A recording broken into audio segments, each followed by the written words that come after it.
Brno je nádherné.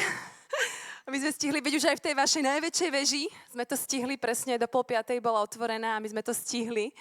Takže Brno má ešte aj nádhernú katedrálu a ja sa veľmi teším, že tu môžem byť a som veľmi vďačná za toto pozvanie Samkovi aj celému týmu Youth, aj Slovu života, že sa to podarilo, takáto krásna konferencia a som veľmi vďačná, že som mohla medzi vás prísť.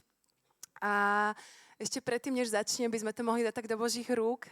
Všetko, čo sa tu bude hovoriť, aby naozaj to bolo tak na jeho slávu, aby náš Ježiš, náš Otec a Duch Svätý mohli byť vyvýšení. A ja ti ďakujem, Otec, za každého jedného muža na tomto mieste, za každú jednu ženu na tomto mieste, za každé jedno dieťa. A ja ťa prosím, Otec, aby si sa dotýkal každého jedného srdca, aby si tak nánovo, Páne, ukazoval identitu, ktorú máme v Tebe, aby si tak nánovo zjavoval to, kým sme v Tebe, ako nás vidíš Ty sama. Ja ti ďakujem, Otec, a ja sa modlím v mene Ježiš, aby Ty si nás previedol, aby Ty si nás niesol aj cez tento čas, aby sme mohli tak úplne spočinúť v Tvojom náručí. Ja ti ďakujem za každého, kto prišiel dnes večer na toto miesto. A ja ti ďakujem, Otec, že Ty to máš všetko vo svojich rukách. Amen. Amen.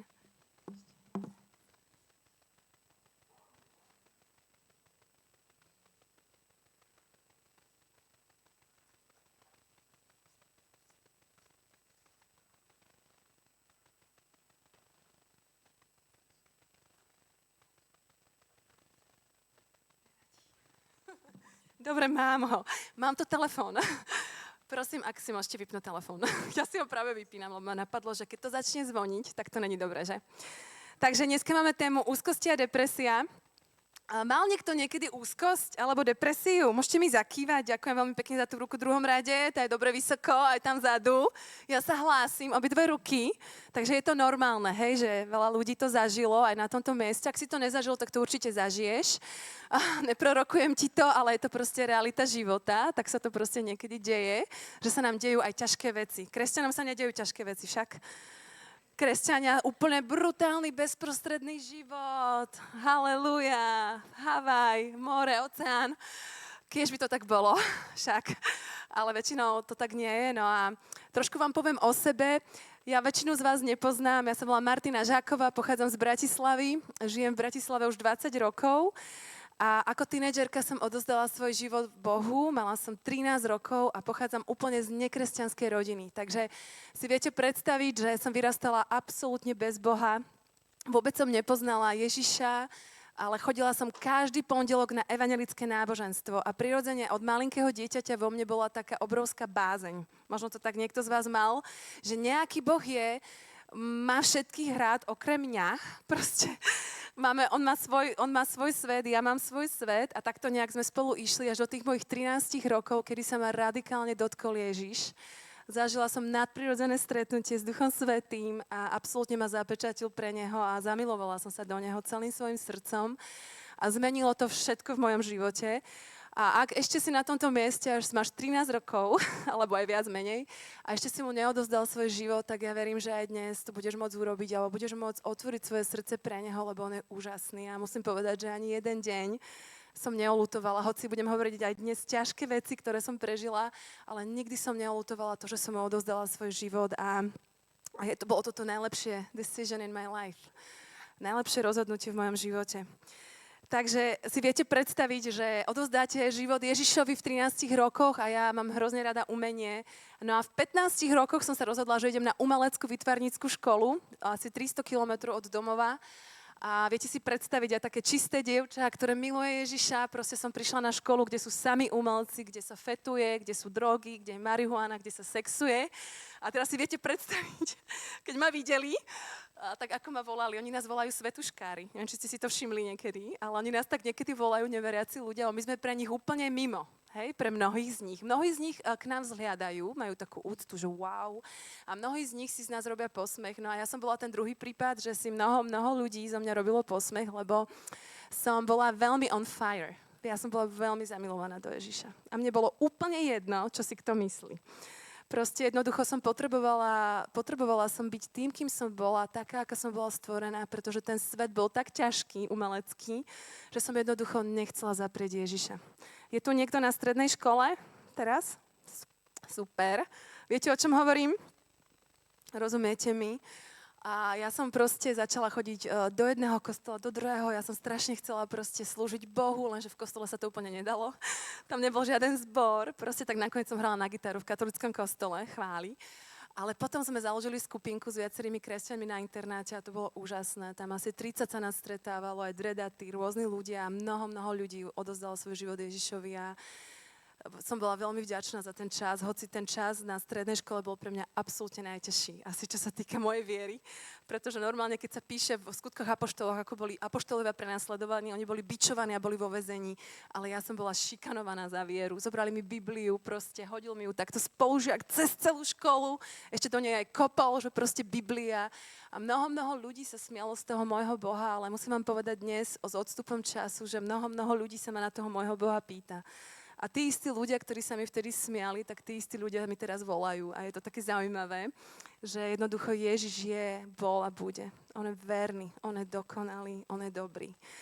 A takže som nemala veľa priateľov, mala som zo pár veriacich priateľov a vlastne takto išiel nejak môj život, že som sa rozhodla ísť za Ježišom a jednoducho mi to zmenilo úplne môj život. A každý z nás sa v živote dostaneme na miesto, že nám je jednoducho ťažko. Hej, že proste prežívame určité veci v našom živote a je nám ťažko, lebo nevieme si dať rády. Hej, že proste ideš, niekedy je to vzťah s otcom, niekedy to je tvoja sebahodnota, identita u dievčat, nemáme sa rádi veľakrát, nevieme sa prijať tak, ako vyzeráme, aké sme. Mužov je to možno nejaká taká cieľavedomosť, nejaký výkon, dokázať niečo, byť niekým a tak ďalej. A nie vždycky sa to tak naplní, ako by sme si to my prijali. A chcela by som sa vás aj spýtať, ja som sa to spýtala na začiatku, že či z vás teda niekto niekedy cítil, že mal niekedy nejakú úzkosť, alebo teda depresiu. Tak ste zvihli ruky. A dneska tento seminár mám vlastne postavený na túto tému. A vlastne za posledný rok sa na Slovensku aj v Čechách zvýšil počet týchto úzkostí a rôznych poruch trojnásobne. Neviem, či ste o tom počuli, ale vlastne začalo to covidom. A vlastne strašne veľa mladých ľudí ti povie, mám depku, hej, alebo mám úzkosť, alebo je mi zle. A jednoducho veľa ľudí, mladých ľudí a študentov rieši proste takéto veci. A môžeme si povedať medzi nimi rozdiel, lebo ja som dlho nevedela rozdiel medzi úzkosťou a depresiou. Úzkosť je nejaký intenzívny strach, určité obavy, nejaká taká... trvá krátkodobo, zatiaľ čo depresia je nejaké trvalé obdobie, nejaké zlé nálady, smutné nálady, nízke motivácie. Úzkosti sú bežné. Hoci nie sú príjemné a netrvajú dlho, súvisia s niečím aktuálnym, čo práve riešiš. Hej? Že ide mať písomku, ty brďo, mňa úplne... Napríklad mne, keď ja som mala úzkosť, čo som mala párkrát, mne to ide do krku. Hej? Že tuto úplne cítim taký tlak. Neviem, ako to máte vy, niekto má bušenie srdca, niekomu príde pot. Proste musíš si sadnúť, napiť sa. Jednoducho tá úzkosť netrvá dlho, ale je to určite také pocity obavy a dokáže... Veľakrát je charakterizovaná tými obavami. Obavy sú strach. Bojím sa, mám strach. Proste jednoducho bojím sa, ako to bude. A niektorí ľudia sa vieme tak vyhecovať, že to príde až do úzkosti. Že to už nie je len strach, ale nastane ti určitá úzkosť. Teraz v lete sa mi stala taká situácia, bola som s jednou veľmi vzácnou ženou. Ona má veľmi krásne srdce, ale veľakrát si neuvedomuje, že keď rozpráva, tak cítite taký tlak. Stalo sa vám to niekedy? Že s niekým sa rozprávate, vy ste úplne otvorení a ten človek nejakým spôsobom svojimi názormi a tak tlačí na vás.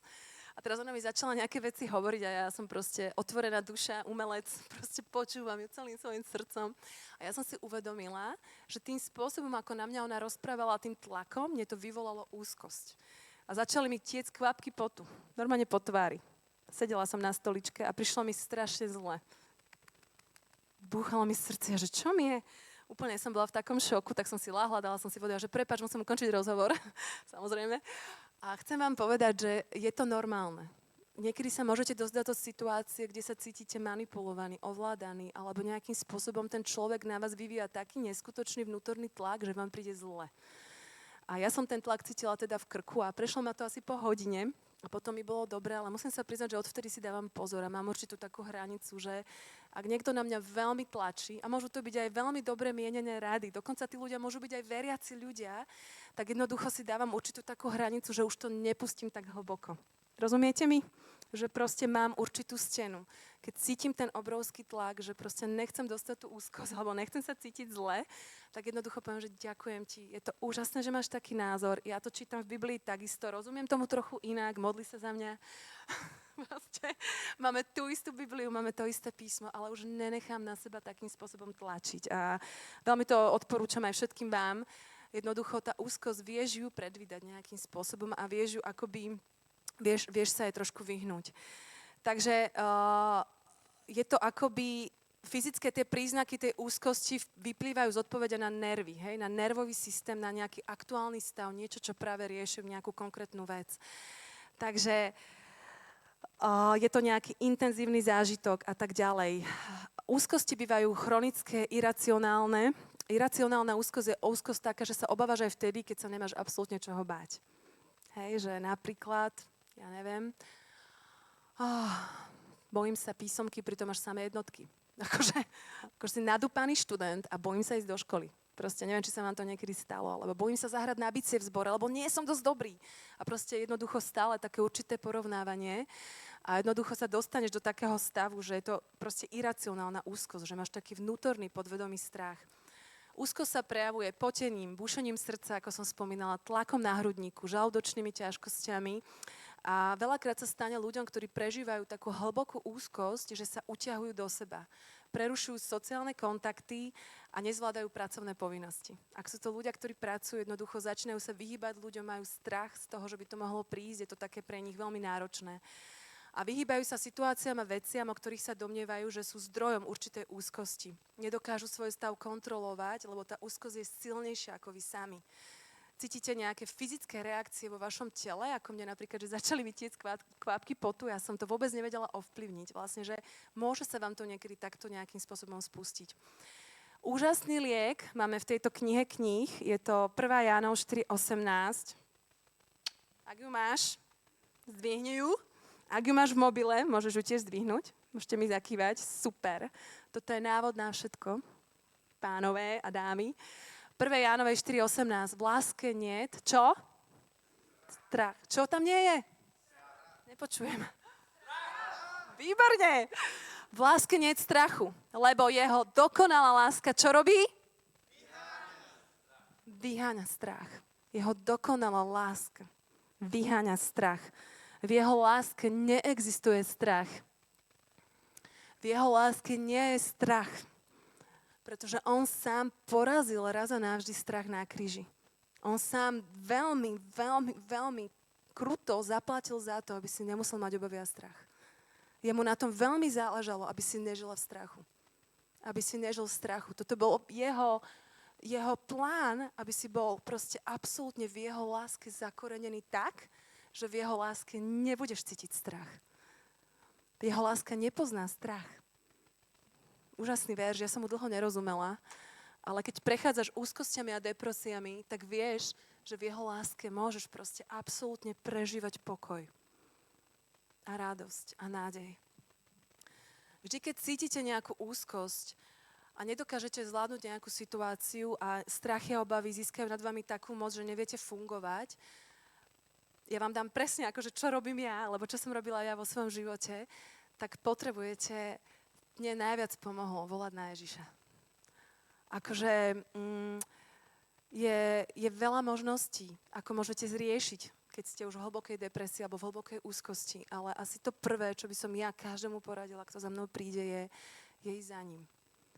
Pretože on presne vie, čo prežívaš. Neexistuje na tejto zemi človek, ani manžel, ani manželka, ani tvoje dieťa, keď sa raz oženíte, vydáte, ani tvoja najlepšia priateľka, ani tvoja mama, kto by ti vedel lepšie porozumieť tak, ako on sám. Akože to mám vyskúšané. Naozaj na vlastnej koži dokonale, že on nám rozumie naozaj najviac. On ťa tak pozná. On pozná každý jeden tvoj vlás na tvojej hlave je spočítaný.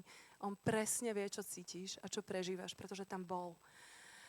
A ako som vám spomínala, takže na strednej škole som zažila veľa šikanovania a začala som mať aj na tejto strednej škole akoby také strachy.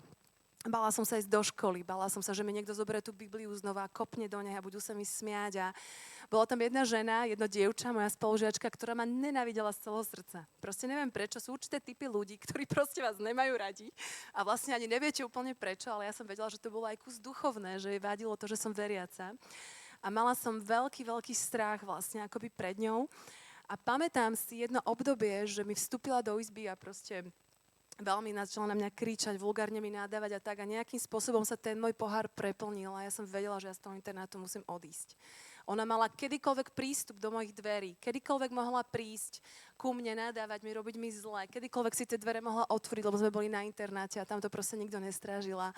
Pamätám si ten moment, že odišla z mojej izby a už ani neviem presne, prečo to bolo a som volala s mojou mamou a že mami, že ja už to na tom interaku nedávam, že ja nemám absolútne priestor byť sama sebou, zavrieť dvere, proste mať stišenie s Bohom, jednoducho má taký svoj čas.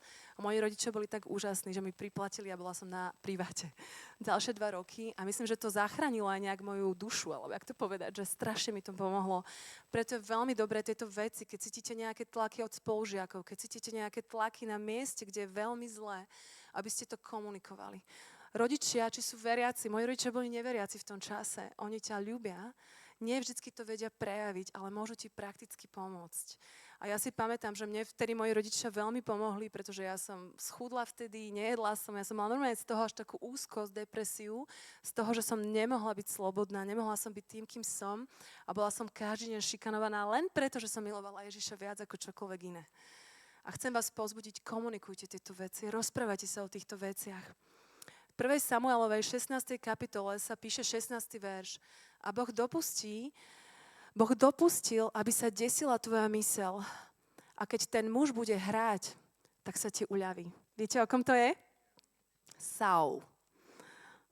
Král Saul, vyvolený král, chcený, krásny, statný, 2-metrový muž, ktorý bol vyvolený za kráľa.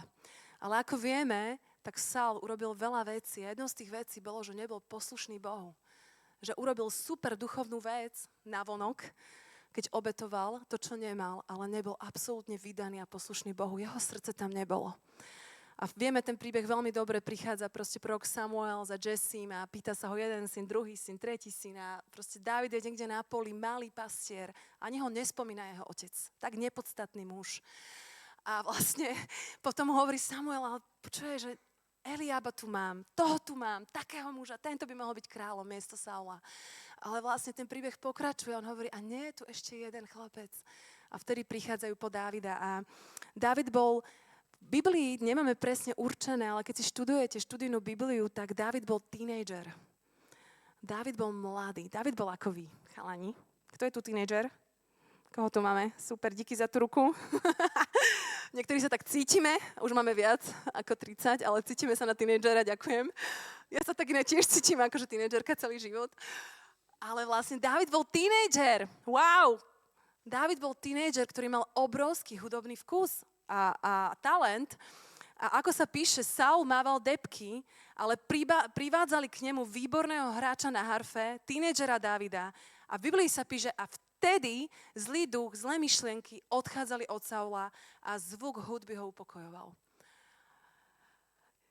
Nepatril celý Bohu Saul, neodozdal mu oblasti všetky svojho života, ani mu neodozdal závisť, ktorú mal naproti Dávidovi a nebol poslušný jeho slovu a prichádzali na ňo, ja by som to nazvala dnešným jazykom depresie. Akože je to taký voľne preložený preklad, súhlasíte so mnou? Depresie, úzkosti, zlý duch môže byť až také akoby ovládnutie jeho mysle, akoby zrazu nič nevidím, nič nepočujem, mám zastreté. Niekedy mám taký pocit, keď som s mladými ľuďmi a povedia mi, mám depku. Úplne zastretie. Neviem, či si to tak, všimli ste si to, že zrazu akoby hovoríte im niečo, ale zastreté. Proste nič.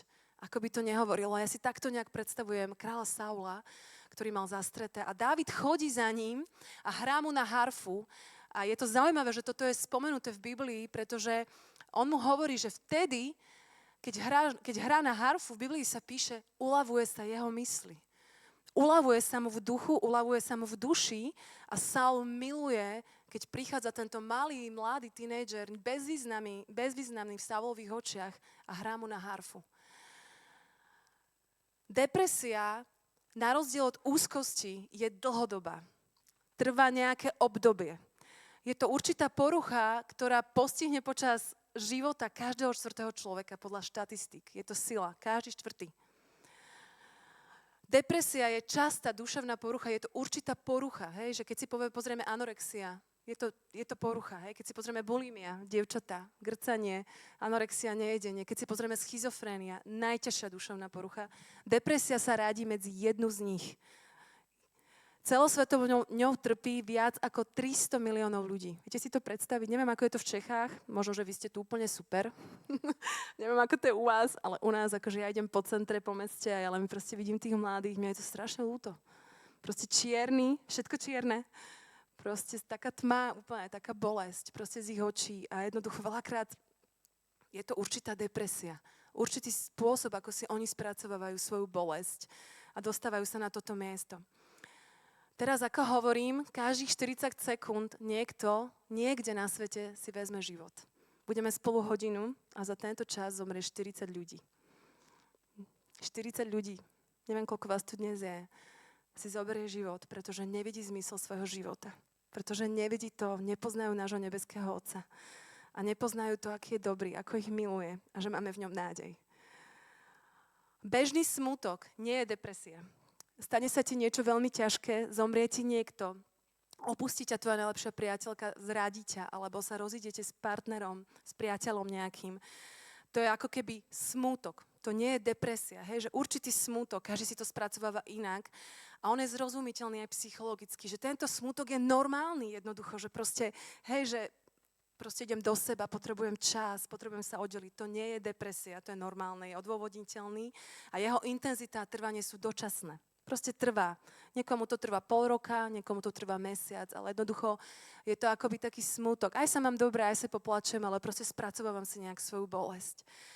Ale depresia je od bežného smútku choroba. Normálne štatisticky, proste aj psychologicky je to chorobný stav, ktorý môže vzniknúť aj bez určitého zjavného dôvodu. A jednoducho trvá tak to viete, že ten smútok je dlhotrvajúci. Proste, že ten človek je iný, že vy to na ňom vidíte. Trošku to prebehnem rýchlo. Máme endogénu, exogénu, larvovanú a psychogénu. Endogénna je niečo, sa ma dotýka proste vo vnútri, hlboko prežívam. Proste veci, mám ťažký čas doma, otec mi robí zle, ja neviem, proste vnútorne. Exogénna je zvonku. Dotýka sa ma všetko vonku, zlá politická situácia, zlá škola, zlý učiteľ. Potom je taká larvovaná, hej, to je taká skrytá, neprejavujúca sa, že ten človek ani vlastne nevie, že sa niečo deje s tebou, že neuvedomuješ si to. A potom je psychogénna a tá je naozaj, že duševného pôvodu, že jednoducho akoby až taká neurotická. Hej, že v určitom bode proste sa to zlomí v tvojom živote. Veľakrát to práve začína v tínedžerskom veku. A možno preto je dobré, že aj tento seminár, možno si budeš môcť uvedomiť, ako bojovať, keď začnú chodiť rôzne myšlienky na teba, ako na Saula, proste rôzne veci, ktoré ti prídu do tvojej hlavy a budeš musieť im dať proste stop, alebo budeš musieť niečo urobiť. Aké sú príčiny depresie? Asi taký najväčší, viete, čo to je? Skúste vykriknúť na mňa. Čo je príčinou depresie? Čo tak môže byť takým najčastejším? Môžete si tipnúť. Stres. Stres väčšinou. Stresujúce zážitky alebo nejaká dramatická príhoda. Niečo vážne sa stane a ty sa úplne zacyklíš a zasekneš. Hej, napríklad rozvod. Rozvod rodičov. To je akože šupa. Máme teraz v triede môjho syna chlapca, ktorý v podstate rodičia sa mu rozvádzajú, jeho mamina si už zobrala iného partnera, už s ním aj dieťatko, ten chlapec to absolútne nedáva. To, že už ten otec s tou mamou nie sú spolu. Veľmi ľúbi otca, veľmi ľúbi mamu, každý týždeň chodí na psychologické sedenia, je tretiak. Absolútne nevie zvládnuť tú situáciu, že sú oddelené. Tak ťažké to je, že oni ho nevedia zvládnuť ani doma. A vtedy nastupuje človek, psychológ nejaký, proste, ktorý im pomáha. Takže môže to byť rozvod, môže to byť strata zamestnania. Proste pre muža stratiť zamestnanie je proste veľmi vážna vec. Hej, alebo proste zrazu sa niečo stane, úplne ti to zníži tvoju self-confidence, môže to byť čokoľvek. Takže len aby sme si to vedeli predstaviť, z čoho vzniká, je to nejaký intenzívny stres. A teraz by som chcela vám povedať, že akúkoľvek diagnózu, možno aj ti niekto povedal nad tvojim životom, čokoľvek niekto na tebo vyriekol, Ježiš je najväčší lekár. Súhlasíte so mnou? On ťa miluje, pretože ťa miluje. Pretože ťa miluje. On nevie byť iný. To je jeho jadro, core. On je takýto. On nevie byť iný. A chcela by som prečítať jeden príbeh z Biblie a veľmi by som chcela, aby sme si zahrali divadlo. Ideme do toho? Češi, trošku sa rozhýbeme. Potrebujem hercov Izraelitov. Minimálne 5. Poďte na pódium, ideme. Môžeme ísť na pódium, zvukár? Poďte. 5, hoci kto, aj deti. Poďte, nebudete nič hovoriť. Je, super, poďme, zatleskajme im, poďme. Super, poďte hore. Super, chlapi, wow, žiadna žena. Chalani, vy ste brutálni. Singlači, ešte viac svetla môžeme dať. Super, výborne, čauko.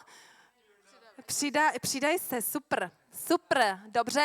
Teraz potrebujem jedného malomocného, chorého. Máme tu nejakého malomocného? No, kto chce hrať malomocného? Vy už nie, vy ste Izraeli. Zatleskajme mu. Počkaj.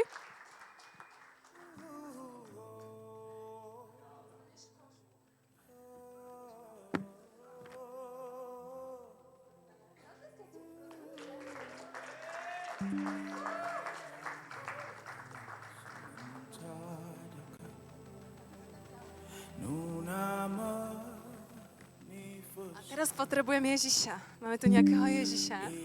Nejakého fajnového. Výborne! Zatleskáme mu. Počkaj, dostaneš rucho.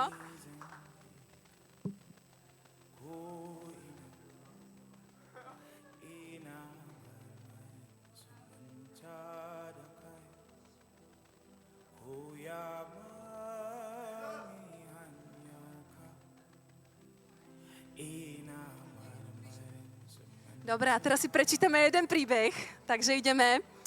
A my sme teraz Evanjelium podľa Lukáša a sme v 5. kapitole. Ja budem čítať príbeh. A teraz títo naši skvelí herci to budú hrať. Poprosím vás, pozbuďte ich za každý výkon. Dobre? Poprosím vás, naozaj. Takže poprosím ešte jeden potlesk, aby sa pripravili. Takže, a budete veľmi dramatickí. Češi, ja som počul, že vy ste najlepší herci, najlepšie divadlá sú tu. Takže ideme na to. Takže, keď bol Ježiš v ktorom si meste a prechádzal sa pomedzi dediny, zdravil všetkých, objímal všetkých, čauko, jak sa máš, high five, čau, bracho, dlho som ťa nevidel. Všetci s ním chceli byť, všetci, wow, Ježiš, vítaj medzi nami, čau moja krásna, jak sa máš? Super, vidím, že si uzdravená, výborne. Wow. A takto chodil pomedzi mesta, bol tam muž, ktorý sedel opodiaľ a bol úplne malomocný.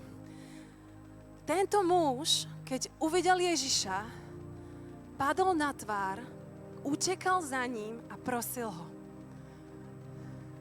Padni. Ostatní, počkaj ešte, pros ho, ostatní robili fuj, nechceme ho. Bojíme sa ho, choď preč. Môžete aj kričať kľudne. Malomocný padol na zem a kričí, prosím, Páne, mohol by si ma očistiť? Môžeš si k nemu klaknúť. Ježiš vystrel ruku, položil na jeho hlavu. Dotkol sa ho a povedal, chcem, buď čistý. A malomocenstvo hneď odišlo od neho. Môžeš sa vyzliecť? Wow. Ježiš ho postavil, objali sa a držali sa v objatí. Bolo to nádherné. A Ježiš mu hovorí, prosím ťa, nehovor o tom všade, ale ukáž sa len kňazovi a ľuďom na svedectvo. A odišiel. Ale tento malomocný, on bol tak šťastný, že bol uzdravený, skákal 2 metre, robil kliky, robil proste všetko. Wow, ja môžem byť s ľuďmi, ja si nájdem ženu, ja sa ožením, ja už som čistý, ja už nie som špinavý, že utekal za všetkými a všetkým rozprával, čo sa stalo. A Objímali ich, všetci ho objímali naspäť, nikto sa ho už nebal, všetci, wow, brácho, vítaj medzi nami, prepáč nám, že sme boli hnusní, odporní, že sme ťa nechceli, objímali ho všetci ho objímali, mali sa radi a prijali ho do partie. A takto končí náš príbeh, ďakujem.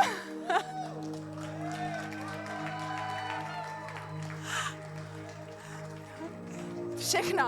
Ježiš sa utiahol na púšť a išiel sa modliť. Môžeš ešte sa modliť? Nemusíš.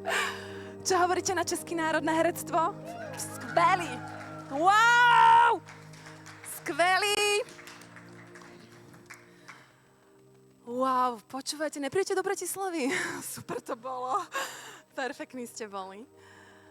Prečo som chcela, aby ste si vedeli predstaviť tento príbeh? Život malomocných ľudí.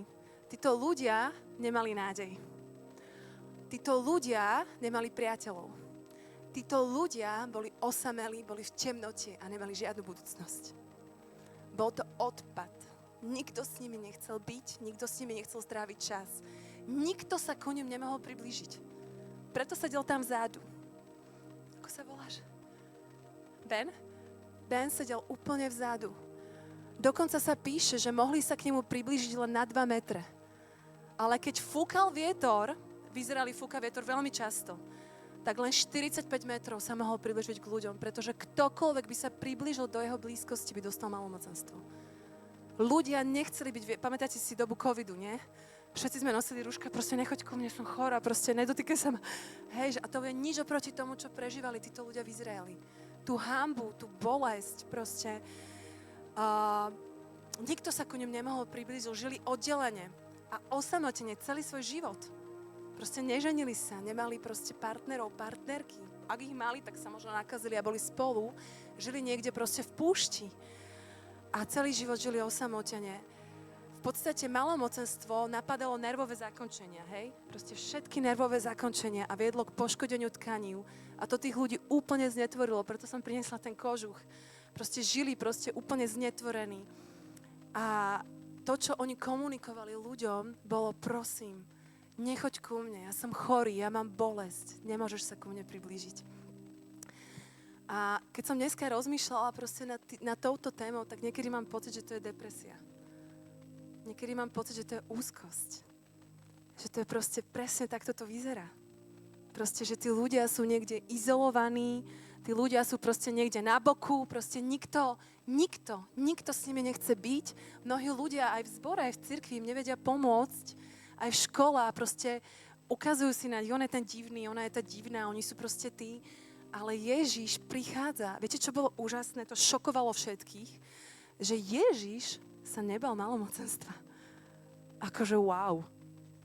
Nie len, že on utekal za ním a Ježiš neutekal od neho, prosím ťa, nechoď ku mne, dostane malomocenstvo. Ježiš nemal žiaden strach. Absolútne žiaden strach. A ešte to bolo také krásne, prosím, chcem byť čistý. V podstate, prečo, že čistí? Pretože oni sa nazývali, že sú špinaví. To malomocenstvo vlastne bola choroba, ktorá ich nazývala špinavými, vlastne takým lúzrami, proste odpadom spoločnosti. Hoci za to mnohí nemohli, že boli nakazení proste takouto chorobou, ktorá im vlastne robila to, že im odpadávali proste rôzne časti tela, pokožky, proste jednoducho, ako lepra, alebo tak, proste jednoducho boli nechcení. A Ježiš nie len, že sa ho nebál, ale Ježiš hovorí, ja ťa chcem uzdraviť, ja chcem, aby si bol čistý, ja chcem, aby si mal nový život. A ešte mu hovorí, nehovor o tom všetkým, ale on bol tak šťastný, že on to musel povedať každému. Pretože to bola tak veľká vec. Ježiš sa nebal ich samotných, väzenia a možno sa ty cítiš niekedy ako malomocná alebo malomocný. Ježiš prichádza a nabúra tú samotu a hovorí, buď čistý, buď čistá. Proste premením ťa, uzdravím ťa. Ľudia, ktorí majú depresiu, majú dlhotrvajúci smútok, sú pesimistickí, zameranie sa len na negatívne veci. Všetko je zlé. Ľudia, ktorí majú depresiu, majú pocit obrovského zlyhania. Zlyhal som. Nie som hodný, nikto ma nemá rád. Majú nenávisť voči sebe, dievčatá. Nenávidia samé seba, svoje vlastnosti, svoje telo. Pocit obrovskej viny. Vedomie, že si zaslúžim len trest. Predstava, že mám byť potrestaný, proste to ťa dostáva na miesto takej bezvýchodiskovej situácie, že ty začneš trpiť depresiou. Lebo ty tomuto uveríš, to sú klamstvá, ktoré čítam. Sebaobviňovanie. prisudzovanie si viny a veci, za ktoré vlastne ani nemôžeš. Ako som spomínala, ten rozvod tých rodičov, samovražedné myšlienky, častejší plač. Ja si pamätám, keď som sa mala veľmi ťažko, ja som plakala v kuse. A ja si pamätám, ak niekto to prežíva práve teraz, alebo budete s niekým, kto to prežíva, ja vám chcem povedať, že to sa nedá niekedy zastaviť. Ja som stála na autobusovej zastávke, čakala som na autobus a bola som v pohode proste. A autobus proste čakala som a za minútu, akoby tsunami ma zavalila, obrovská vlna, ja som začala strašne plakať. A ja som vôbec nevedela to zastaviť. Ja som proste len plakala jednoducho. Aj toto je súčasť bolesti, depresie, keď jednoducho prichádzajú na teba stavy, ktoré nevieš ovplyvniť. Podráždenosť, vyššia citlivosť na akúkoľvek situáciu, nerozhodnosť, neschopnosť rozhodnúť sa, nezáujem o nič, o žiadne aktivity, ktoré si doteraz užíval. Neschopnosť vykonávať bežné denné aktivity. Prestanú sa tí ľudia úplne o seba starať. Zovňajšok úplne proste neriešia. Začnú tí ľudia mnohokrát priberať alebo chudnúť, prejedajú sa, odmietajú jedlo. Sú spomalení. Majú iné dĺžky spánku, pretože sa nevedia spať. Veľakrát ľudia, ktorí majú proste úzkosti alebo depresiu, nevedia spať. Pocit vyčerpanosti, strata chuti do jedla, strata energie. Tá bolesť je tak veľká, máš pocit, že sa nedá vydržať. Ja mám jedného syna, Dávida, už bude mať teraz 9 rokov a keď mal Dávid 2,5 roka, tak som otehotnela s druhým synom a v podstate sa nám stala taká veľmi tragická vec, že v 9. mesiaci som porodila bábätko, ale porodila som ho mŕtvého. A vlastne som normálne porodila dieťa, ale on bol mŕtvý a bolo to v 9. mesiaci, takže to bolo veľmi veľké dieťa a v podstate, keď sa ma niekto spýta, koľko mám detí, tak ja vždycky poviem 3. Pretože hoci Jonatána tu už na zemi nemám, tak viem, že on je navždy môjim synom. Navždy. A toto, čo vám hovorím, bolo vlastne po tej mojej obrovskej strate tohto dieťaťa, ja som prežívala naozaj dlhodobú depresiu. Ja som prestala vidieť zmysel absolútne vo všetkom a toto, čo vám čítam, si kážem sama sebe, lebo som ako keby vtedy naozaj prežívala všetky tieto veci, ktoré vám hovorím, že ja milujem Boha a som to proste veľakrát hovorila, ktorý je plný nádeje, ale ja sama v sebe som sa cítila beznádejne. Viete, o čom hovorím? Milujete Boha, ktorý hovorí, že je plný nádeje, ktorý je plný veci, plný lásky, ale vy sami v sebe sa cítite úplne beznádejne. A neviete to zlomiť. Neviete to prekonať. Neviete to zmeniť. Nedokážete proste akoby nič urobiť preto, aby to bolo inak. A mala som veľmi ťažký čas. A pamätám si, že som si dovolila aj v zbore dať takú milosť sama sebe, že som plakala hocikedy, kedy som to cítila, že potrebujem plakať. A chcem vás pozbudiť, ak prežíva niekto vo vašej blízkosti depresiu, alebo má nejaký ťažký čas, dovolte tým ľuďom plakať. A za mňou prichádzalo veľmi veľa kresťanov, ktorí ma chceli upratať. Viete, my to máme tak vo zvyku, upratať si proste ľudí, pretože nám vadí ich bolesť. Nás vyrušuje bolesť iných kresťanov, pretože máme pocit, že to nemáme pod kontrolou. A vlastne veľa kresťanov za mnou prišlo, prečo plačeš, však Jonatánko je v nebi. Práve som ho pochovala minulý týždeň. Alebo jeden ďalší muž prišiel za mnou, ty budeš mať ešte strašne veľa detí. A ja som vedela, že to tak nebude, lebo môj zdravotný stav to nedovoloval, aby som mala veľa detí. A takéto rady, viete, to sú také úžasne mienené rady, ale vtedy to boli jak šíp nepriateľa do môjho srdca. A strašne to bolelo. Neviem, prečo to tak v nás, kresťanoch, je, ale máme takú potrebu, keďže nám bolesť iných ľudí je nepohodlná, máme potrebu akoby rýchlo to tak upratať slovami, upratať tých ľudí, aby sme sa vyhli, čo je len troška tej ich bolesti, lebo nám prekáža. Prekáža nám to. Nechceme to vidieť, nechceme to počuť, len im potrebujeme nalepiť nálepku, ktorá v konečnom dôsledku spôsobí ešte väčšiu bolesť. A chcem vás poprosiť a naozaj z tohto miesta vám povedať, že nie je nič horšie, ako dávať rady tam, kde si ich nikto nepýta. Nie je nič horšie, ako hovoriť do situácií, kde ten človek potrebuje len počuť, je mi to ľúto. Viete čo, najviac ľudí, mojich priateľov dnes sú ľudia, ktorí mi povedali, je mi to ľúto. Pláčem s tebou. Môžem ti navariť? Môžem ti niečo priniesť? Bola jedna priateľka moja a ja som sa nestretávala vtedy veľmi s ľuďmi, naozaj. Ja som sa vyhýbala ľuďom a ona prišla za mnou, poslala svojho muža A v Bratislave máme také nádherné kvetinárstvo, ateliér Papa Vera. Ona vedela, že ja milujem tie kvety a jej muž mi priniesol kyticu, pretože nemohla prísť osobne, ale tu mi to podal a odišiel. Toto znamenalo všetko pre mňa. Že sa sklonila k mojej bolesti. Že bola so mnou v tom, že ja som vedela, že ona na mňa myslí. Aplikácia pomoc pri úzkosti a depresii sú dva smery, ako môžeme pomôcť ľuďom, ktorí prežívajú depresiu. Prvý smer je, že sú kresťania, ktorí hovoria, nepotrebuješ terapiu, nepotrebuješ lieky, iba Boh ti pomôže. Poznáte takých? To sú pre mňa extrémisti. Akože naozaj, Boh je najväčší lekár. Videli sme to aj v tej scénke. Naozaj to hovorím s obrovskou bázňou. On je úžasný a on chce liečiť každého jedného z nás, ak mu to dovolíme. Ale potom sú situácie, ako som mala ja, že ja som potrebovala nájsť pomoc. A chcem vám povedať, že sa za to nehanbím. Nehanbím sa za to. Našla som úžasnú psychologičku, s ktorou sme sa stretávali a prechádzala som ňou týždeň čo týždeň moju bolesť po Jonatánovi.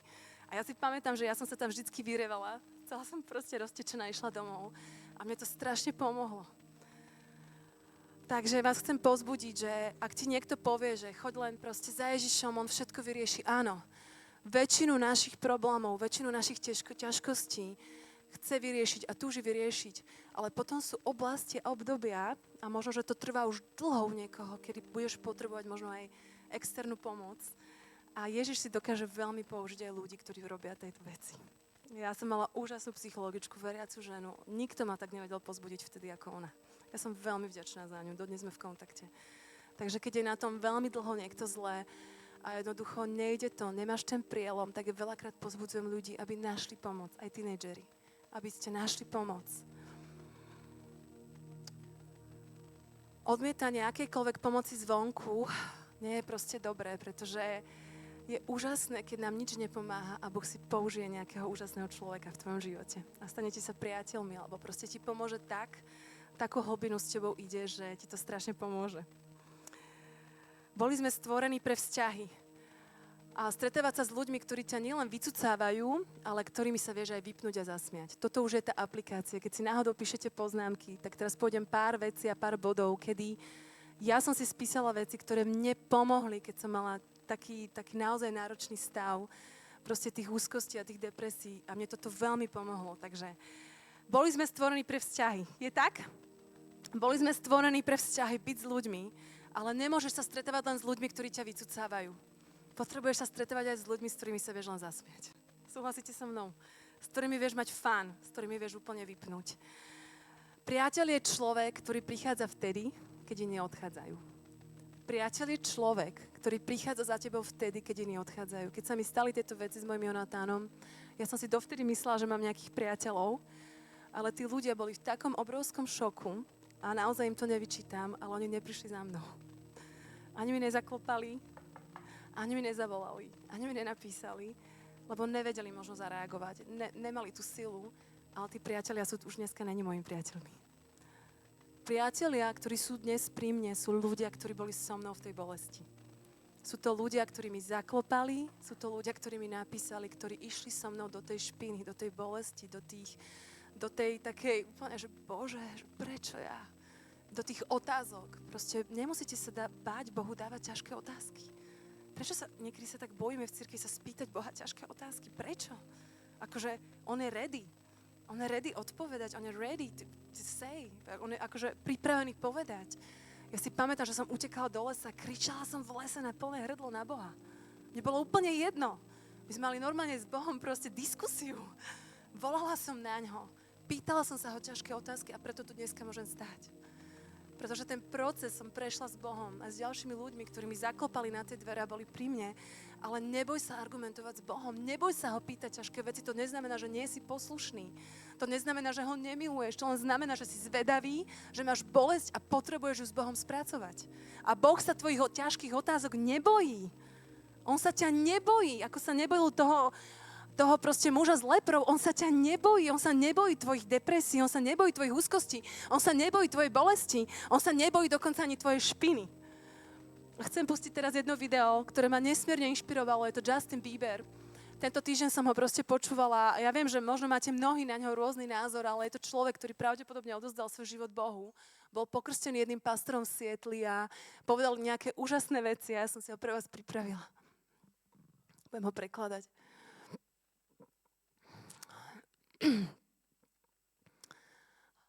Rozumieme všetci anglicky, či mám to prekladať? Asi budem.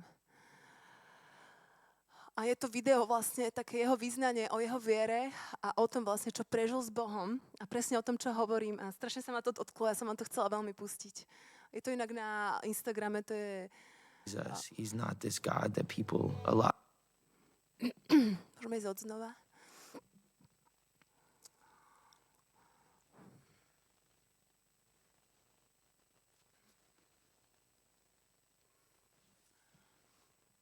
sees us. He's not this God that a lot of people think that it's like judgmental. He's a God A on nie je taký Boh, ktorý nás súdi, ktorý len proste príde k tebe a odsúdi ťa. On je Boh, that accepts us for who we are and ktorý loves ťa us through prijíma, our taká, pain aký and si. through our Ľúbi ťa a ide proste s tebou aj cez tvoju bolesť. dirt. And he found me in my dirt and pulled me out. I fight every day temptation and things that On ide s tebou aj do tvojej špiny, cez tvoju špinu, on sa akoby nebojí a si pamätám také rôzne oblasti môjho života, kde som bol proste pokúšaný, kde som stále pokúšaný. are instinctive to do, lie, be greedy, all these things that just naturally come. A tie veci, ako že proste niekedy jednoducho oklamem, alebo som proste nepríjemný, veci, ktoré proste prirodzene prichádzajú v našom živote. naturally come. I got to fight to not be that. I mean, the pain in this world, it's just so, it's like, it's obvious.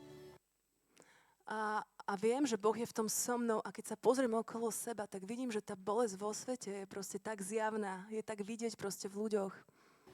And people are looking for hope, and they're looking for a way out, and they're A ľudia hľadajú nádej. Ľudia hľadajú to miesto, ako by z týchto vecí mohli výjsť von.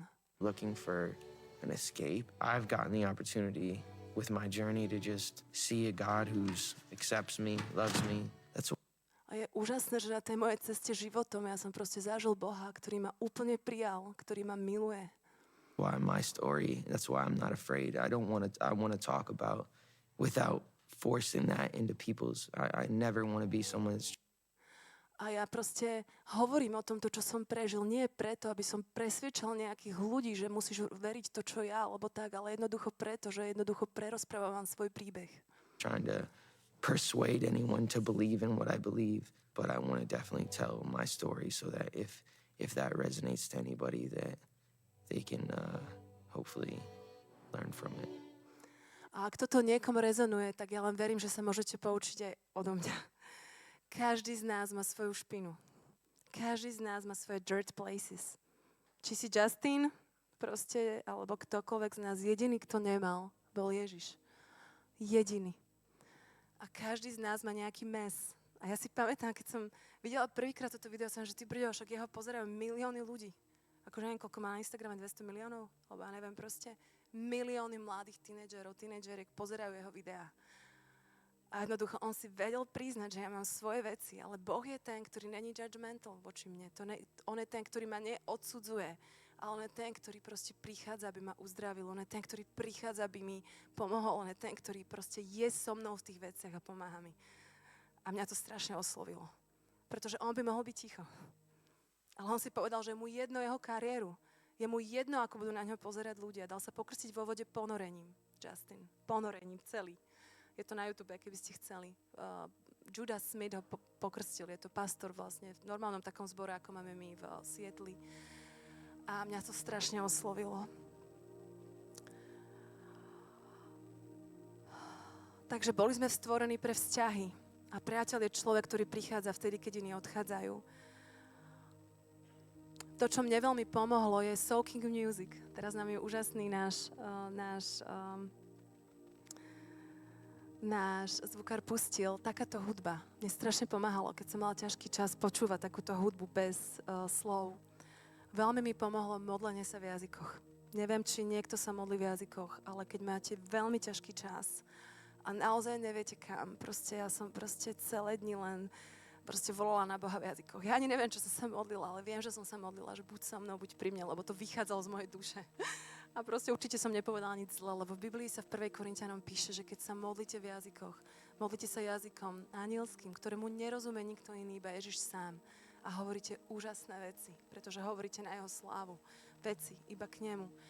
To, čo mne veľmi pomohlo, keď som mala veľmi ťažký čas, bolo, že žiť pre dnešok. Na 100% žij pre dnešok. Každé ráno som vstala a hovorím si, čo ma zase... Ale vždy som si povedala, iba dnes.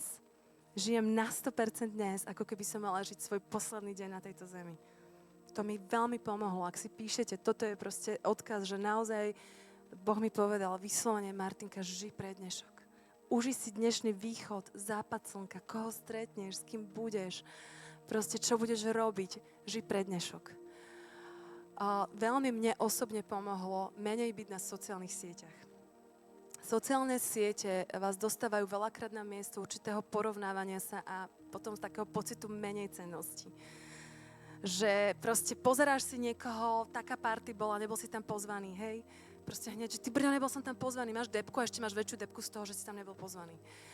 Proste, alebo nejaká baba schudlá, hej, dievčatá, perfektne sa obliekla, do keľu, zase som není dosť dobrá, není som dosť dobrá, viete, také toto.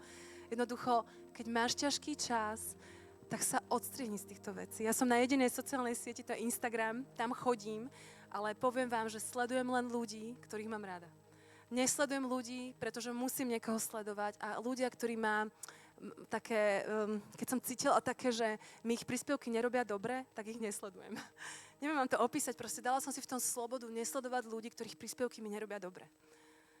Úplnú slobodu ťa chcem pozbudiť, urob to aj ty. Je to obrovská vec, keď ja sledujem veľa božích žien, Jen Johnson, Lisa Beaver, John Bevere, proste veľa božích ľudí, mne to, aj Justina mám teraz, proste, že veľa ľudí, ktorí nejakým spôsobom sa rozhodli, potom tam mám nejakých, proste zopár, ktorí majú radi umenie, ale dala som si slobodu nesledovať ľudí, ktorí mi robia určité triggers, hej, také proste veci, ktoré ma zatlačajú proste dole a neposúvajú ma vpred.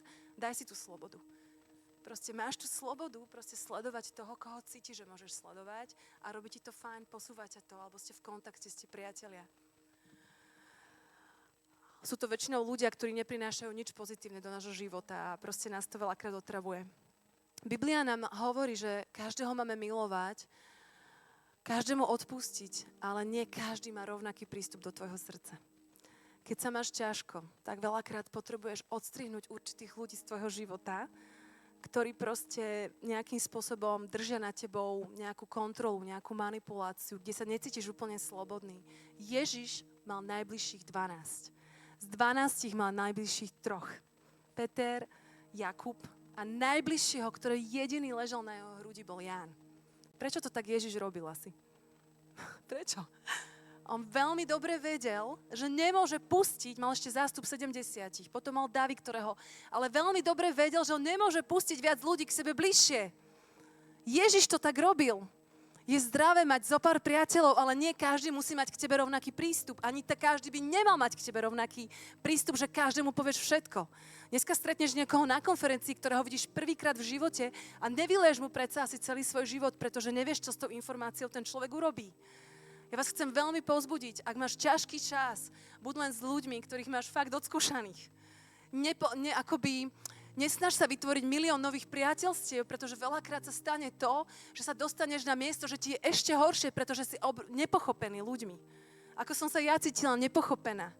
Priateľ je človek, ktorý prichádza vtedy, keď iní odchádzajú a ty možno, že teraz rozmýšľaš nad tým, kto je naozaj tvoj priateľ, ale priateľov máme len zopár v živote. Je úžasná milosť mať zopár priateľov v živote, ja ich viem asi spočítať na jednej ruke. Ja mám zopár priateľov, ktorým sa viem úplne otvoriť a viem, že prídu o polnoci za mnou, pomôžu mi, čokoľvek by som potrebovala a ja to isté chcem urobiť pre nich. A chcem ťa veľmi povzbudiť, nie každý môže mať rovnaký prístup do tvojho srdca. Ani Ježiš to nedovolil. Veľmi dobre vedel, čo nám modeloval, veľmi dobre vedel, čo nám ukázal. Ďalší veľmi taká dôležitá vec je, že zmen také negatívne myšlienky proste na pozitívne. Niekedy to tak niekto povie, že jedaš, to je také jednoduché, akože hovoriť pozitívne. Áno, akože fakt je rozdiel, keď prídeš niekam a niekto je totálne negatívne naladený a prídeš niekam a ten človek je plný lásky. Je to rozdiel? A môže ten človek, ktorý je plný lásky, prežívať oveľa horšie veci ako ten, ktorý je negatívny. My máme teraz v rodine veľmi ťažkú vec. Máme chlapčeka, ktorý má leukémiu, lieči sa 2,5 roka len v nemocnici. Teraz je v Prahe, v Motole.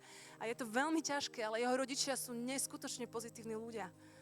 Vy im chcete zavolať, lebo je vám s nimi dobre. Napriek tomu, že prežívajú 2,5 roka v nemocnici, sú to pozitívni ľudia, ktorí milujú Ježiša. A milujú ho viac, ako ho milovali predtým. Proste vyhľadaj si ľudí, ktorí jednoducho, alebo sa obklop ľuďmi, ktorí hovoria dobre. Akože obklop sa ľuďmi a ty sám začni hovoriť dobre. Mne to strašne pomohlo, keď som pozvala Boha byť môjim šéfom myšlienok. Akože keď som ho naozaj pozvala, aby bol šéfom mojej mysle, aby bol šéfom mojich pier, aby naozaj som hovorila to, čo on chce, aby som hovorila, aby som bola ticho, keď mám byť ticho. Asi najťažšie pre kresťanov je byť ticho, podľa mňa.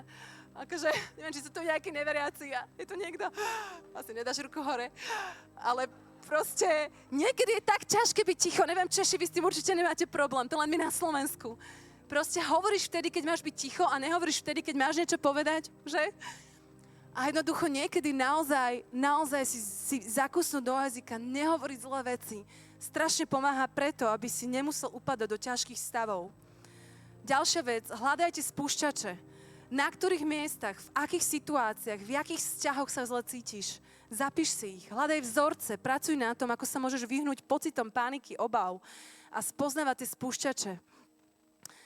Niektorí ľudia povedia takú vetu, že odkedy som mal depresiu, už som to není úplne ja, hej, že proste až tak nad sebou prorokujú. Nie! Depresia neurčuje to, kým si. Depresia neurčuje to, kým si. Ty nikdy tam nezostaneš, ty nezostaneš malomocným. Ak by ste si nemali z dnešného dňa nič zapamätať, tak toto len prehlásim nad vami. Ty nezostaneš depresívny, ty nezostaneš malomocný, ty nezostaneš úzkostný. Toto není tvoj konečný stav. Toto není tvoj konečný stav, takto si nebol stvorený, stvorená a Ježiš a rôzni ľudia, ktorí ti chcú pomôcť, majú pre teba východisko. A hovoríme do tých situácií aj teraz a proste hovoríme na tebo, že nie. Toto není tvoj konečný stav. Ty takto nezostaneš a toto není tvoja identita.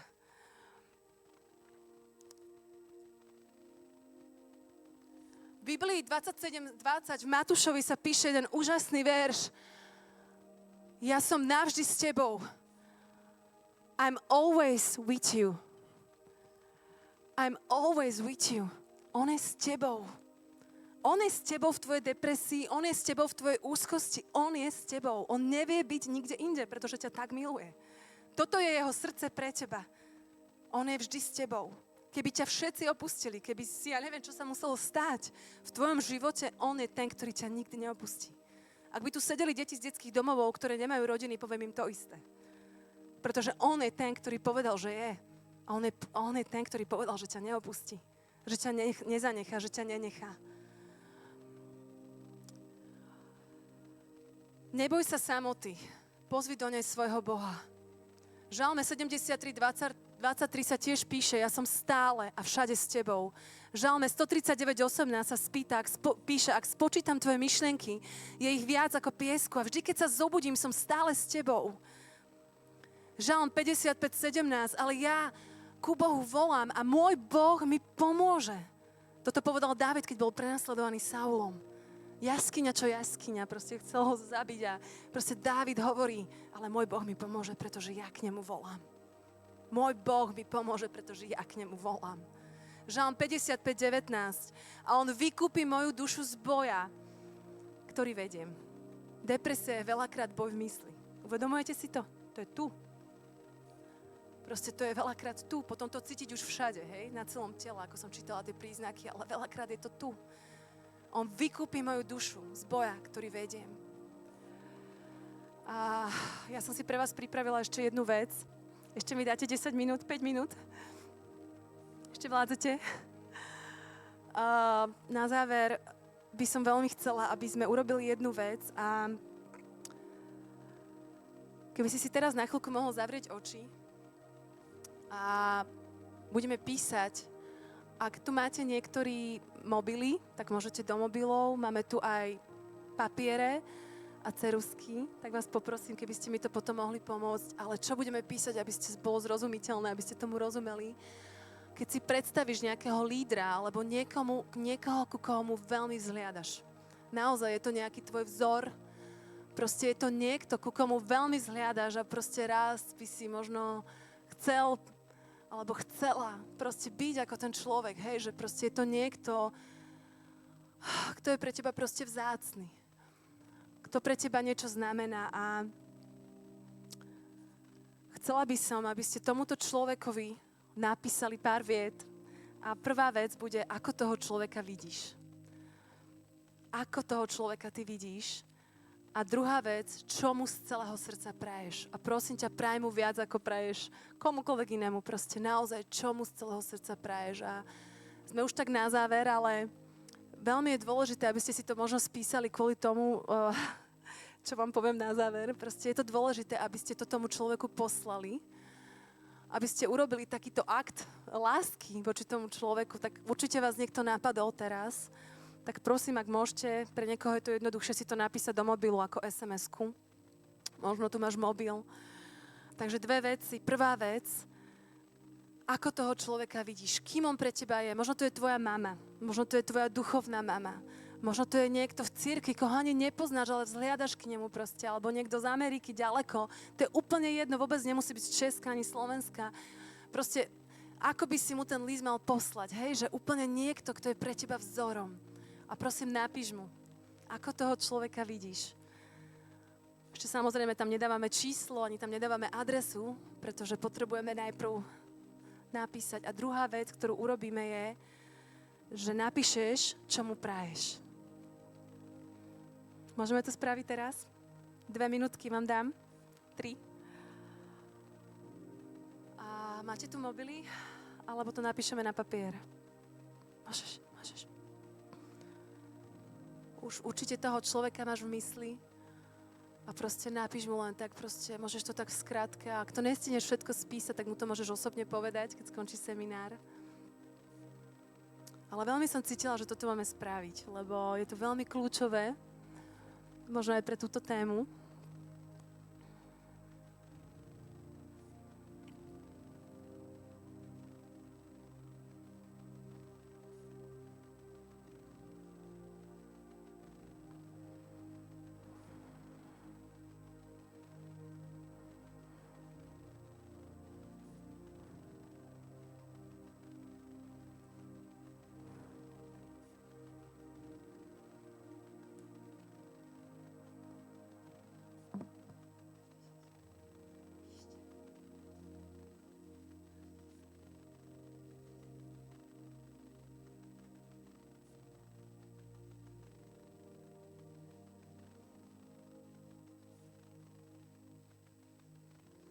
Prosím, keď budete hotoví, naozaj to nemusí byť nič, proste, ale mi zakývajte tým papierom alebo tým mobilom, dobre? Kľudne to môžete aj do mobilu napísať, proste napíšte to teraz.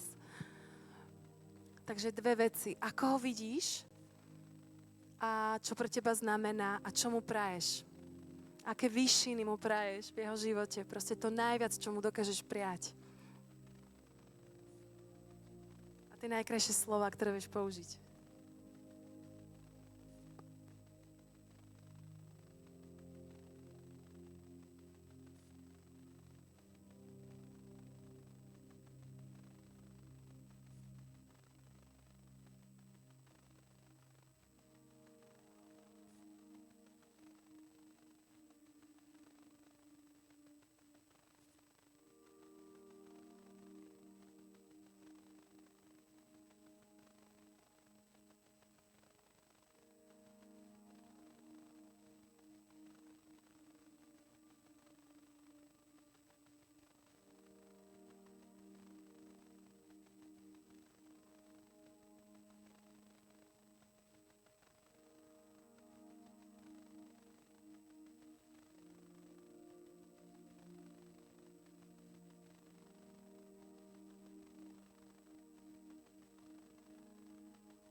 Môžete mi zakývať, kto má, prosím, aby som vedela, zakývajte mi.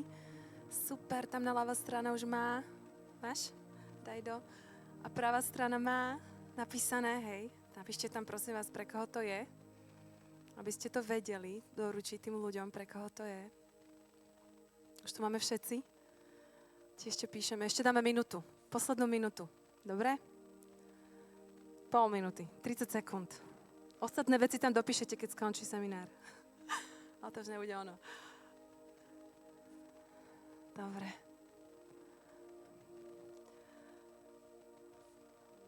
Teraz sa môžete pozrieť na mňa. Všetci, čo ste to napísali. Ešte keď sa nepozeráte, tak ešte asi píšete. Ale už sa môžete na mňa pozrieť, tí, čo to máte. Aby som vedela.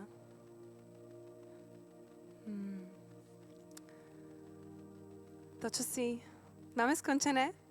Už ukončujem. 3, 2, 1. Stop. Lebo teraz chcem povedať, prečo sme to písali. Máme? Aj dievčatko vpredu? Super. Teraz to meno, ktoré ste tam napísali, preškrknete. Dobre? Teraz ho urobte tak. Preškrknete to meno, komu ste to písali. Poprosím. Dobre? A miesto toho mena tam napíšeš svoje meno. Ty si písal list pre seba a o sebe. Takto ťa vidí nebeský Otec. Takto ťa on vidí. Ako si to tam písal.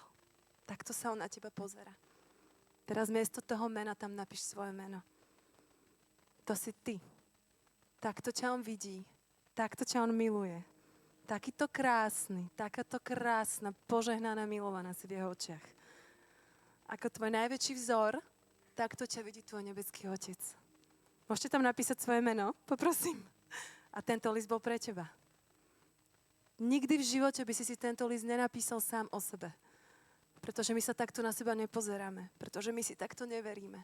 Ale nebeský Otec sa na nás takto pozerá. Prosím ťa, a teraz si ho prečítaj. S tvojim menom. Prečítaj si ho nad sebou. Môžeš mi tam pustiť hudbu ešte. Super. Prečítaj si ho nad sebou. A možno si tam prorokoval v tom liste, že pôjdeš tam a tam, tak to pôjdeš ty. Možno si tam písal, toto a toto zažiješ. Toto a toto ti prajem, tak to si prijal sám sebe, lebo ty to zažiješ. Takto ťa vidí tvoj nebeský Otec. Takto ťa miluje. Takýto krásny si v jeho očiach. Takáto krásna si v jeho očiach. Môžeme sa spolu postaviť teraz.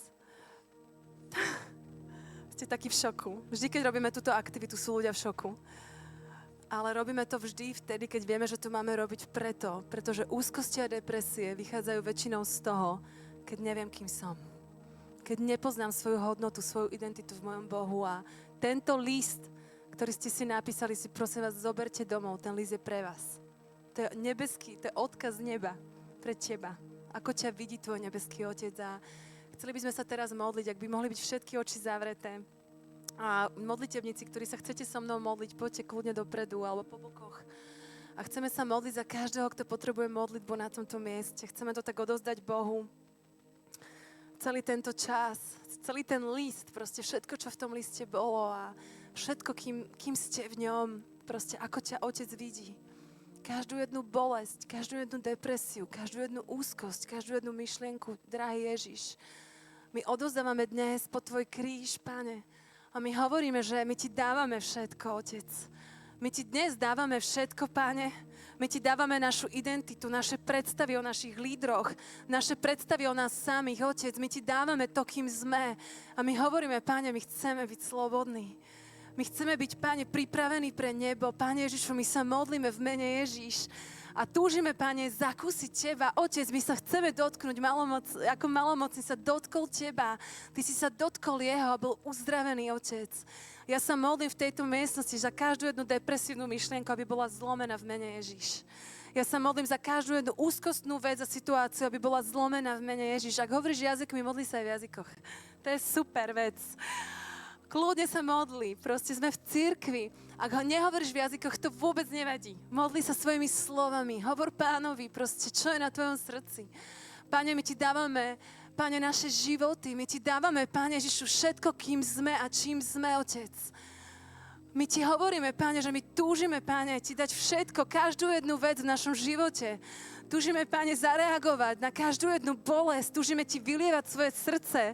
Túžime, Páne, sa stretnúť s tebou tak, že budeme vedieť, Páne, je na tomto mieste dievča, ktoré má veľký problém so sebavedomím. Strašne sa nemáš rada. Úplne nevieš sa prijať a keď ti niekto povie, že si krásna, tak nevieš prijať žiadny kompliment, lebo nenávidíš samú seba. Nenávidíš samú seba, úplne od hora až po spodok, celé tvoje vnútro. Ja sa modlím teraz v mene Ježiš, aby si bola uzdravená. Ja sa modlím, aby sa ťa Duch Boží teraz tak dotkol, že to pôjde von. V mene Ježiš, ja sa modlím, aby akákoľvek úzkosť, depresia z toho, ako vyzeráš, ako máš váhu a proste čo si o tebe kto myslí, aby to bolo zlomené v mene Ježiš. Ja sa modlím o slobodu pre to dievča, drahý Ježiš, ty ju poznáš, Pane. On ťa dokonale pozná. Si krásna. Si prenádherná. Ona tebou hovorí, si moja milovaná. Si moja chcená, ja ťa milujem. Si my beloved. Ty si jeho milovanou. Prestan sa porovnávať. Prestan pozerať, čo by si mohla. Lebo nie si dosť, nie som dosť. Je to klamstvo z pekla. A my lámeme toto klamstvo v mene Ježiš a hovoríme nad tvojim životom, že si milovaná. Že si chcená. Že on ťa miluje presne na tom mieste, kde sa teraz nachádzaš. Presne na tom mieste, kde teraz si.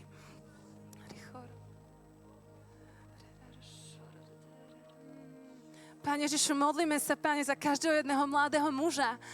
Pane, modlím sa za každého, Pane, ak je tu akýkoľvek také, že zaslúžiť si tvoju lásku, Pane. Ja tu vidím chlapca, ktorý si ešte veľmi mladý, ale veľmi miluješ Boha, ale veľmi si chceš zaslúžiť jeho lásku. Ja ti chcem povedať, že ty si nedokážeš zaslúžiť jeho lásku. Ty si milovaný, pretože si milovaný, pretože si milovaný. Boh nedokáže byť iný. Ty by si mohol zevangelizovať milióny ľudí a Boh ťa nebude milovať viac. Alebo by si mohol klaknúť k jednému bezdomovcovi a Boh ťa nebude milovať viac. Ty si milovaný, pretože si milovaný nebeským Otcom, pretože ťa miluje, či niečo budeš robiť alebo nebudeš robiť. To, keď niečo robíme pre Neho, robíme z poslušnosti naproti Nemu, lebo Ho milujeme, ale nechci si zaslúžiť viac Jeho lásky. Nebáš potom, že musím mať viac lásky, lebo musím viac makať. Toto nie je Božie srdce pre teba, aby si viacej makal. A budeme sa modliť teraz za teba. Neviem, kto si. Ak si tu a sú všetky oči zavreté, môžeš mi zakývať. Ďakujem za tú ruku. Ďakujem za tú ruku, super. Tak ja sa modlím v mene Ježiš, Pane, o novú slobodu na toto miesto pre každého jedného muža, mladých mužov, starších mužov. Ty si nemusíš zaslúžiť Božiu lásku. Modlíme sa za novú slobodu do tvojej mysle, do tvojho ducha. Ty si jednoducho milovaný. Boh ťa miluje v tvojej špine a Boh ťa miluje aj na tvojom výslní. Boh ťa miluje každý jeden deň. Toto je jeho podstata. On je taký, že ťa miluje, pretože ťa miluje. Nechce ťa zviazať do zákona, ale chce ťa oslobodiť do jeho lásky, lebo jeho láska vyháňa strach. Jeho láska vyháňa strach. Vidím tu človeka, ktorý má také presvedčenie, že není dosť dobrý. Nie som dosť dobrý, nikdy nebudem dosť dobrý pre Boha. Boh miluje každého okrem mňa. Akože to je najväčšie klamstvo. Ja som tomuto klamstvu verila asi 5 rokov. Je niekto taký, kto verí takémuto klamstvu na tomto mieste? Môžeš mi zakývať? Ďakujem. Wow, Pane, tak poďme sa modliť, cirkev, lebo to sú vážne veci. Akože Boh ťa miluje, pretože ťa miluje. Zomrel za teba, hlboko proste ťa miluje. Zomrel na kríži preto, aby si mohol byť raz navždy slobodný. A Pane Ježišu, ja sa modlím za takéto klamstvá, Pane, za takéto náboženské klamstvá, Pane, ktoré neprichádzajú vôbec od Teba. Ja sa modlím proti manipulácii, proti kontrole, Pane, proti odsúdeniu, proti súdu, Pane, proti akýmkoľvek takýmto veciam, ktoré držia mladých ľudí, Pane. A ja sa modlím za mysel Kristovu, za nádej, za slobodu, za pokoj, za radosť, Pane. Prehlasujeme, Ježiš, že Ty si hoden. Otec, Ty si hoden. Páne, ja sa modlím, že sa proti každej depresii, proti každej úzkosti. A my prichádzame dnes k Tebe, Páne, ako Tvoje deti. Dotkni sa nás. Dotkni sa nás, Otec. Dotkni sa nás, Otec. Ak túžiš, aby sa ťa dotkol, možno vystri svoje ruky k Nemu. Možno si klákni. Proste urob, čo potrebuješ. Ak potrebuješ prísť dopredu, kľudne prídi dopredu. Proste urob, čo potrebuješ. Možno si lahni. Proste povedz Bohu, proste čo je v tvojom srdci, povedz mu. On je tu teraz prítomný.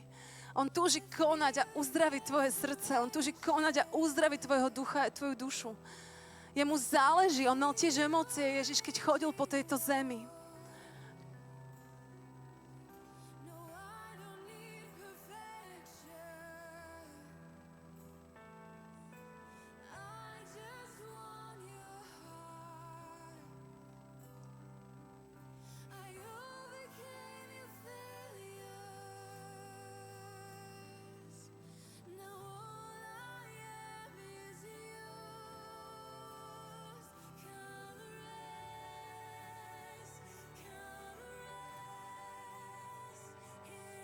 Potrebuješ modlitbu, tak prídi. Budeme sa modliť za teba, ale pre ostatných, ktorí už cítite, že ste prijali, čo ste mali, je toto stretnutie ukončené, ale ak potrebuješ modlitbu a chceš sa ešte modliť ďalej, tak ešte sa budeme modliť zo pár ľudí tu vpredu a prídi, ak máš takú potrebu, máš takú túžbu, niečo ťa veľmi trápi.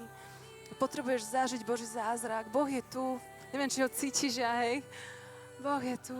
Proste on túži sa ťa dotknúť. Nikto ti nepomôže z ľudí tak, ako ti pomôže on. Nikto nebude vedieť tak rozumieť tvojim emóciám, všetkému, čo prežívaš, ako on. On je dobrý. Amen. Amen. Ak chcete, prídite, ešte sa tu budeme modliť. Môžeme prísť, Marek, aj Mirko, poďte, budeme tu na boku niekde.